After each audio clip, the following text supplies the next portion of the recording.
When is it time to go full-time? Listen to this episode for some ideas. Welcome to another episode of the Wedding Business Solutions Podcast. I'm your host, Alan Berg. I'm a speaker, author, sales trainer, website reviewer, and I help businesses like yours sell more, profit more, and have more fun doing it. Enjoy this episode. Hi, it's Alan Berg. Welcome back to another episode of the Wedding Business Solutions Podcast. This is another listener suggestion, and it actually comes from an experience that I've had just recently with a few of my clients. When is it time to go from being part-time, maybe a weekend warrior, or but just part-time business, to full-time? Now, for some of you, or some of us, because this includes me, we were kind of forced into it because we were asked not to be at our former employer anymore, right? For whatever reason. You know, in my case, it was a downsizing. For some people, it's other different reasons there. But for some people, my friends down under, I have a couple of clients down there, they were made redundant. That's the phrasing that they use in Australia, actually in a lot of other parts of the world.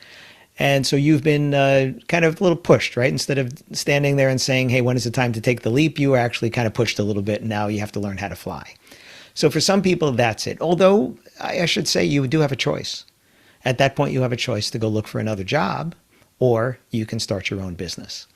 And I actually saw a post today, I forget the name, I apologize, on LinkedIn of someone who said that, well, the country celebrates July 4th, she celebrates July 5th because that's the day that she decided to start her own business and not work for somebody else and become her own boss. So that's her Independence Day, she calls it there. So, kudos for you there. So, but for some people, you have a full-time job, and obviously, if you liked it a lot, you're probably still doing it, but maybe you don't love it, or maybe it's not as much fun anymore, or maybe there's some stresses or challenges over there. And when do you decide to go full-time? Now, the truth is, if you did what the books say, which is saving up a year's worth of income so that you have enough money to pay all of your bills and things like that during the year, if you could do that, that would be great. For a lot of people, you didn't do that. For me, I didn't know that it was happening, so I didn't have that saved up. The pandemic, that changed things a little bit. I did have more of a rainy day fund for that, which certainly helped. But at the time that I went full-time in my business, I think I had 11 weeks of runway, 11 weeks of severance, and that was it. Then I was on my own. And I remember having this conversation with my mother-in-law.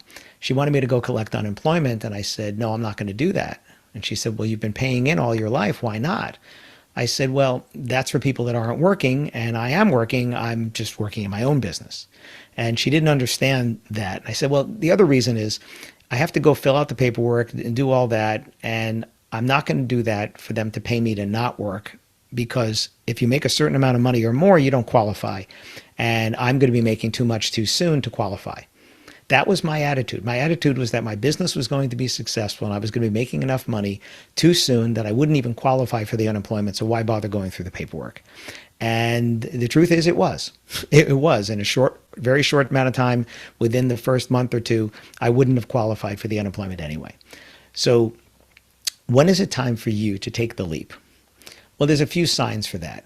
The one is that you're turning away business now because your full-time job is interfering with your ability to do this other thing in the events industry, in the wedding industry, whatever it is that you do. And this same concept applies no matter what you do. This is not about weddings and events. This is about leaving one full-time job to start your own business. If you've been running this as a side hustle, and you've been able to get yourself to a price point, this is important too, get yourself to a price point where you're profiting enough on the events that if you would fill in more events, if you had the time to fill in more events because you didn't have the other gig, then there's a good sign that, okay, I can make this a go. But you really want to lean into this with a head start if possible, which is increasing your marketing, increasing your advertising, being able to turn away business and being able to raise your rates, which I've spoken about on other episodes, being able to raise your rates because the demand exceeds the supply. And now you can say, listen, I'm charging enough that if I would add X number of more events, I can make a go of this as a full-time. right? That's the way to think about it. A lot of people just run into this with their eyes closed and say, okay, well, I'm going to leave the other thing and I'm going to start this. Or, like I said, a lot of your other job went away. And if your other job went away, you just have to make a go of this. And again, profitability is the key. I've spoken about that a lot on the podcast, and I want you to think about that. To do more events is easy. Just lower your prices and more people will hire you. I did that when I first started my business. I didn't know what to charge. I didn't have any good benchmarks for that. I've also spoken about the fact that I've written about this, that you shouldn't set your prices based upon what other people charge. You should know what they charge, but don't set your prices based upon what they charge, because they're charging theoretically based upon their needs, their overhead, the results that they're providing, etc. You should be charging based upon the results that you're providing, and of course based upon your needs and your overhead and your expenses, which are not theirs, right? What if their building is paid off and you're paying rent, right? What if their car or truck is paid off and you're paying for yours, right? Their expenses are different. Maybe they can afford to charge less. I know a lot of people that don't charge more just because they haven't thought about raising their rates. They're happy that everybody says yes, so they just keep charging what they do, and they don't think about raising them. The recession that we're in, or the quasi-recession that we're in, depending upon where we are when you're listening to this, has shown us, expenses go up and maybe we need to raise our rates. I know my airfare has gone up a lot for the places that I'm going to. Hotels are up, rental cars, crazy after the pandemic, because the rental car companies, a lot of them got rid of cars. And that meant the supply of cars was lower. The demand comes back. Now the prices are higher. So when is it time for you to go full time?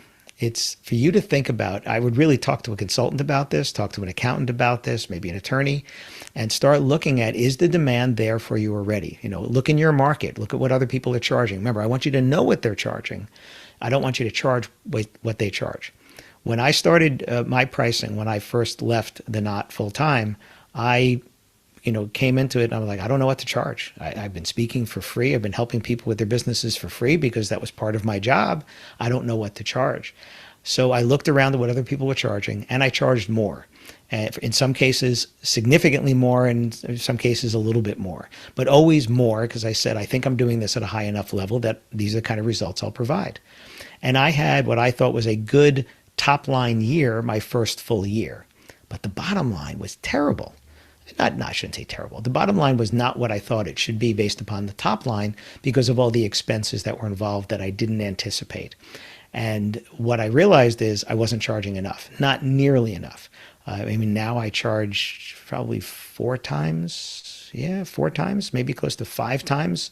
It could be 5 times what I was charging back in 2011. Because I believe the results are there, but I also say my inventory is low. I spoke about this on another episode recently.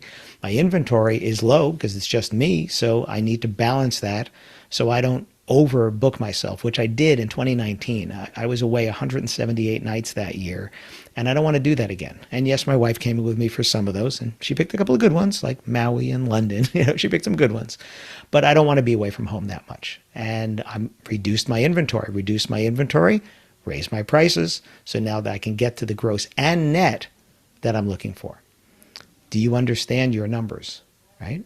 You're trying to get to a certain point. Know that before you take the leap, so you can see, does it make sense? And then what do you have to do leaning into that? Increase your advertising, increase your marketing, maybe a new website or a better website, maybe better branding, right? Things like that, so you can charge the kind of prices you need to profit the way you need to, so you can take that leap and be profitable from day one. Hope it gives you something to think about. Thanks. Thanks for listening to this episode of the Wedding Business Solutions Podcast. If you liked it, please subscribe to this channel and post a review on your chosen platform, Apple Podcasts or whichever one. If you have any questions about anything in this episode or any of my episodes, email me directly at alan@weddingbusinesssolutions.com or visit my website, alanberg.com, alanberg.com. If you have any suggestions for future topics or guests that you'd like to see, please again, email me or visit my website.